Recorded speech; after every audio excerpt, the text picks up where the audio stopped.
Hello friends, welcome to our official channel the goal achiever. EPFO 2023 SSA social security assistant और steno की vacancies out हो गई हैं। लगभग 2800 प्लस वैकेंसी रिलीज़ की गई है।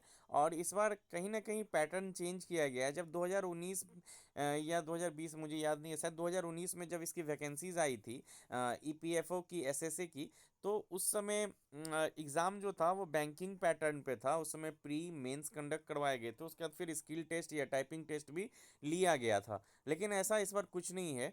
इसमें पैटर्न में चेंजेस आए हैं, तो चलिए हम लोग देखते हैं कि क्या क्या चेंजेस आए हैं। सबसे पहले अगर अगर ऑनलाइन फॉर्म फिलअप डेट की बात करें तो 27 मार्च से ये स्टार्ट होगा और ये 26 अप्रैल तक आप इस फॉर्म को फिल कर पाएंगे।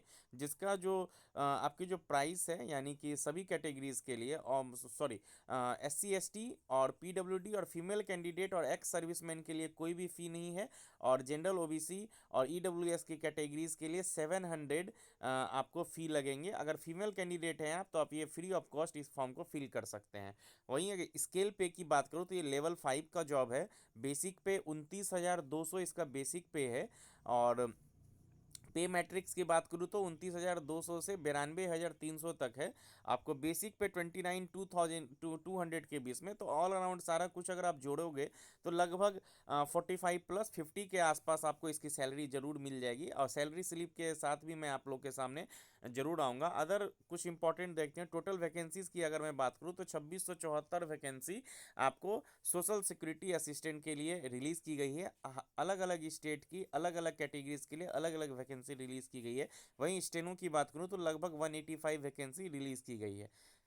नेक्स्ट अगर मैं बात करूं एज क्राइटेरिया की, अगर आपका एज 18 से ज़्यादा और 27 तक है, यानी कि आप 18 to 27 के बीच में आते हैं, तो आप इस फॉर्म को फिल कर सकते हैं। और अगर जो कैटेगरीज, स्पेशल कैटेगरीज जैसे कि OBC SC ST से आते हैं, तो आपको जो 3 ईयर और 5 ईयर का आपको जो रिलैक्सेशन मिलता है वो एज यूजल इसमें भी एप्लीकेबल होगा। एजुकेशनल क्वालिफिकेशन की अगर मैं बात करूं, अगर आपने किसी भी रिकॉग्नाइज यूनिवर्सिटी से आपने बैचलर्स की डिग्री ली है, तो आप इस फॉर्म को फिल कर सकते हैं। जो क्लोजिंग डेट है कब कब तक है, 27 अप्रैल तक है शायद, हाँ, 28 अप्रैल, 27 अप्रैल तक है।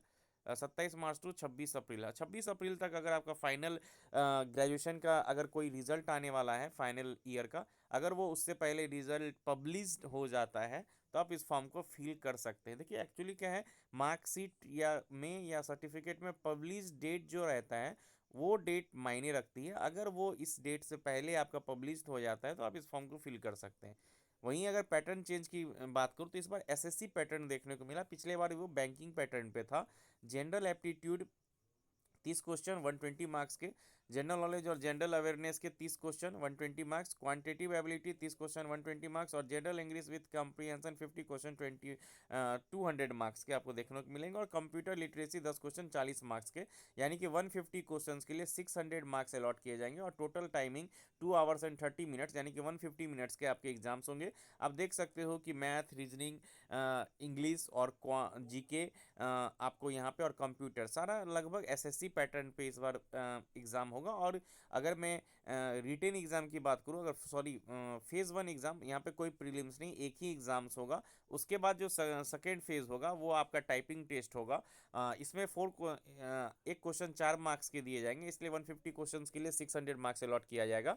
और जो फेज़ 2 के लिए शॉर्ट लिस्ट होंगे बच्चे, एक पोस्ट पे 10 लोगों का सिलेक्शन किया जाएगा, यानी कि 1:10 का रेशियो रहेगा। और फेज़ 2 में आपके जो टाइपिंग टेस्ट हैं वो होंगे। टाइपिंग टेस्ट की अगर मैं बात करूँ तो इंग्लिश आपको 35 वर्ड्स पर मिनट आपका टाइपिंग स्पीड होना चाहिए, और हिंदी 30 वर्ड्स पर मिनट का टाइपिंग मांगा जाएगा। वहीं अगर मैं शॉर्ट स्टेनो की बात करूँ तो स्टेनो का जो एग्ज़ाम पैटर्न है, जनरल एप्टीट्यूड 50 क्वेश्चन 200 मार्क्स, यानी कि एक क्वेश्चन 4 मार्क्स के। General awareness including computer awareness भी इसमें इंक्लूड होगा, 50 क्वेश्चन 200 मार्क्स। और English language and comprehension 100 question 400 marks, यानी कि ओवरऑल 200 क्वेश्चन के लिए 800 मार्क्स अलॉट किए जाएंगे। और टोटल ड्यूरेशन एग्जाम का 2 आवर 10 मिनट्स का आपको देखने को मिलेगा। इसके बाद फिर स्किल टेस्ट जो शॉर्ट हैंड का होता है आपको लिया जाएगा, वो सिर्फ क्वालिफाइंग इन नेचर होगा। तो ये एक इम्पॉर्टेंट इंफॉर्मेशन थी जो मुझे देनी थी। अच्छी वैकेंसीज है, EPFO बहुत ही अच्छा ऑर्गेनाइजेशन है। आप इस फॉर्म को ज़रूर फिल कीजिए। और फिर जो भी अपडेट होगा इसके सैलरी स्लिप और एग्ज़ाम की कैसे तैयारी करनी है, फिर मैं एक स्ट्रेटजी वीडियो लेके आप लोग के सामने आऊँगा। Thank you for watching, keep watching our videos.